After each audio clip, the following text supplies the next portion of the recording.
பித்தப்பையில கல் இருக்குது, பாலிப்ஸ் இருக்குது அப்படிங்கிறது நம்ம எல்லாருக்குமே தெரியும். இன்னைக்கு பித்தப்பையில ஸ்லெட்ஜ், ஜிபி ஸ்லெட்ஜ் அப்படின்னா என்னன்னு பார்க்க போகிறோம். இப்போ ஒரு 45 வயது பெண்மணி வந்தாங்க. அவங்களுக்கு ரைட் அப்பர் குவாட்ரண்ட்டில் பெயினோட சேர்ந்து வாமிட்டிங் சிம்டம்ஸும் இருக்குது. சரியாக சாப்பிட முடியல, பசியே இல்லை.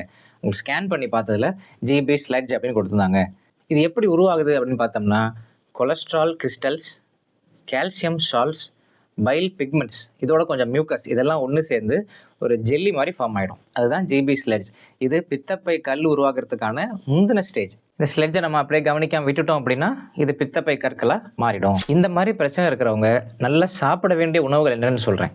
விட்டமின் இ அதிகமாக இருக்கக்கூடிய உணவுகள், விட்டமின் சி, சிட்ரிக் அமிலம் உள்ள பழங்கள், எலுமிச்சம்பழம், ஆரஞ்சு இதெல்லாம் சாப்பிடும் பொழுது பைல் ஃப்ளோ நல்லா இருக்குது, மெட்டபாலிசமும் நல்லா இருக்குது. ஸோ இந்த ஜிபி ஸ்லெட்ஜ் ப்ராப்ளம் உள்ளவங்க தண்ணி நிறையா குடிக்கணும், ஹைட்ரேஷன் மெயின்டைன் பண்ணணும். இதுக்கு மருந்துன்னு பார்த்தோம்னா பித்தப்பை கற்களை கரைக்கிறதுக்கு நம்ம பயன்படுத்தக்கூடிய ஒர்சோடியாக்சிகோலிக் ஆசிட் UDCA, அதே தான் இதுக்குமான மருந்து.